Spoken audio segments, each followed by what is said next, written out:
viewers, Assalamu alaikum. Welcome back to another new topic from LCP Private Center.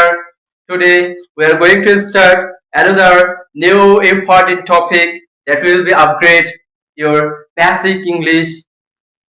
So বন্ধুরা চলো দেরি না করে আমরা শুরু করে দেই আজকের আমাদের এই চমৎকার ক্লাসটি।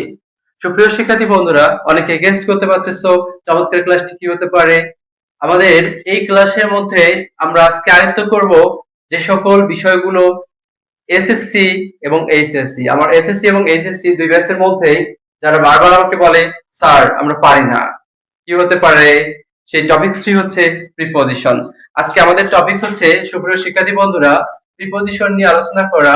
আমরা সকলে প্রিপজিশন নিয়ে ভয় পাই। কেন ভয় পাই? কারণ প্রিপজিশনের একটা না, দুটা না, তিনটা না, অসংখ্য রুলস।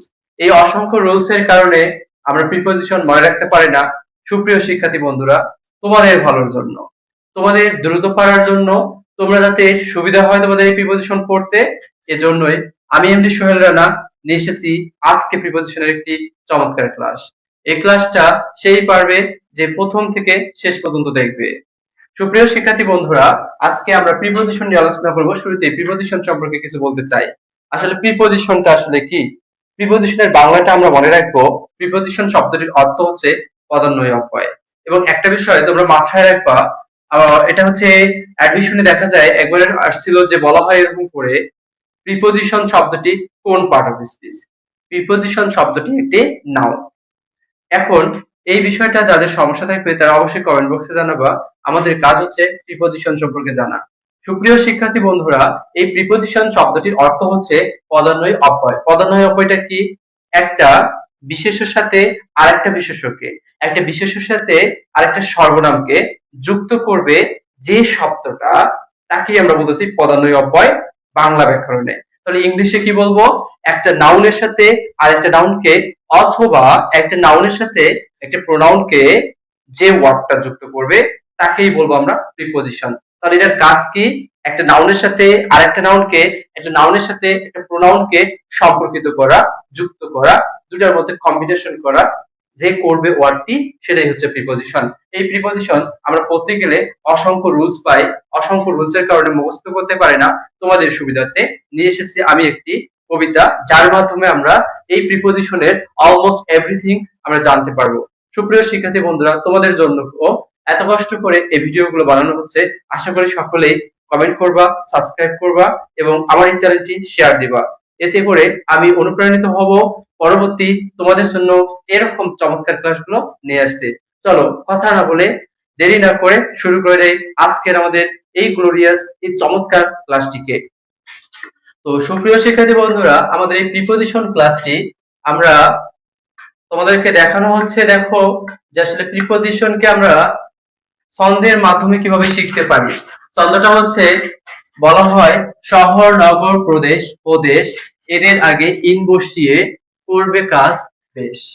মাথায় রাখতে হবে, শহর, নগর, প্রদেশ ও দেশ, এদের আগে ইন বসিয়ে করবে কাজ বেশ।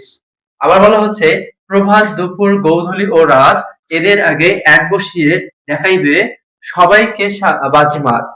তারপরে সুপ্রিয় বন্ধুরা, তোমরা সকলে স্ক্রিনশট দিবা, অথবা এই পিডিএফ যাদের প্রয়োজন হবে কমেন্ট বক্সে জানালেই আমি তাকে লিংক দিয়ে দিব। সে আমার হোয়াটসঅ্যাপে গিয়ে নক করবে, আমি সেখান থেকে পুরো আমার এই পিডিএফটা দিয়ে দিব। তাদের জন্য পড়া সুবিধা হবে। আর যারা যারা স্ক্রিনশট দিবা তাদের জন্য তার কোনো সমস্যা থাকতেছে না, স্ক্রিনশট দিয়ে পড়তে পারো। এরপর বলা হচ্ছে সপ্তাহ, মাস, বছর, ঋতু, যুগ, শতাব্দী, এদের আগে ইন বসাতে হয় আজ অবধি। তারপরে বলা হচ্ছে ফেস্টিভ্যাল অ্যাট পার্সনে বাই, ফেস্টিভ্যালে অ্যাট পার্সনে বাই, পাশে বসাতেও বাই, যানবাহনেতেও তাই। মানে আমাদের যানবাহন যদি হয়, যানবাহনের পূর্বেও আমরা বাই বসাবো। আবার বলা হচ্ছে পাশে বসাতে, আমার পাশে বাই, বাই মি, আমার পাশে। এবং যানবাহনের ক্ষেত্রে আমরা বলতে পারি বাই বাস, বাই ট্রেন, বলে না journey by train, journey by bus. সুপ্রিয় শিক্ষার্থী বন্ধুরা, চলো আমাদের আরো কি কি আছে আমরা বলতে পারি। ছোট হলে এক বড়, ছোট হলে এক, বড় হলে ইন, দক্ষতায় অদক্ষতায় এক, না বসলে সবাই করবে মিন মিন। তাহলে আমরা অ্যাড কে কিভাবে ব্যবহার করব?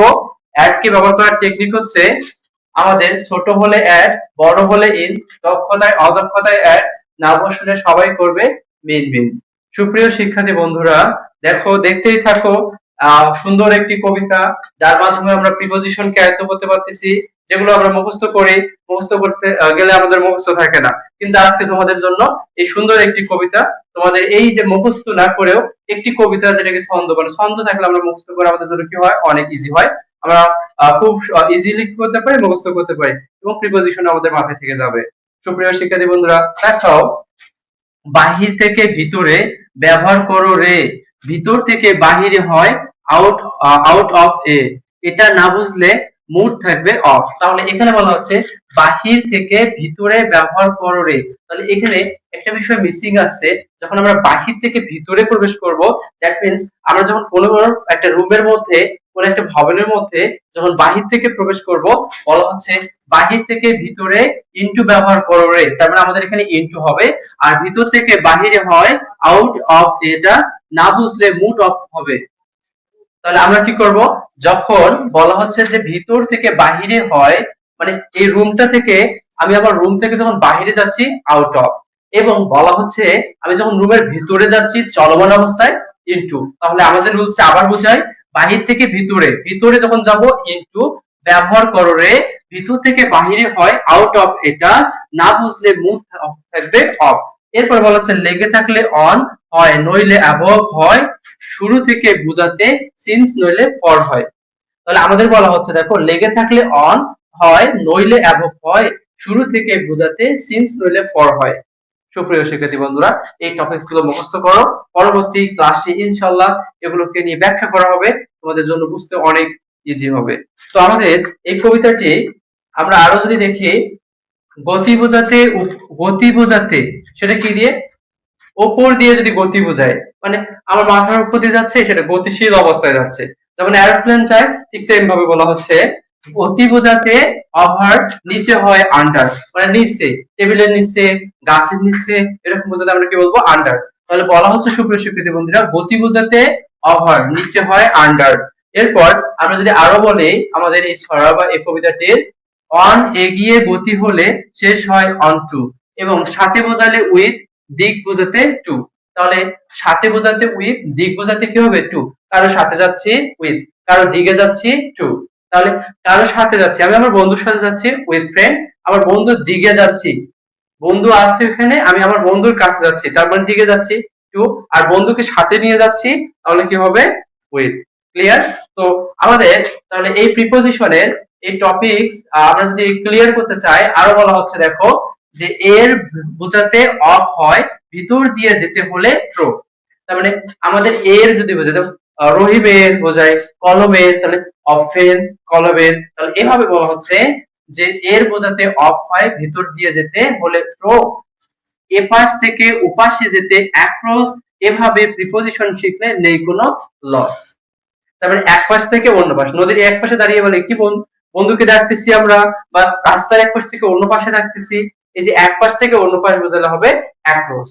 এবং এভাবে যদি আমরা প্রিপজিশন শিখি, নেই কোনো লস। সুপ্রিয় শিক্ষার্থী বন্ধুরা, পরবর্তী টপিকসটা আমাদের আরো অনেক সুন্দর হবে, এবং যারা যারা প্রথমে ক্লাসটা আমার হচ্ছে দেখতেছো, আগের ক্লাসগুলো দেখো নাই, অবশ্যই অবশ্যই আগের ক্লাসগুলো দেখে আসবা।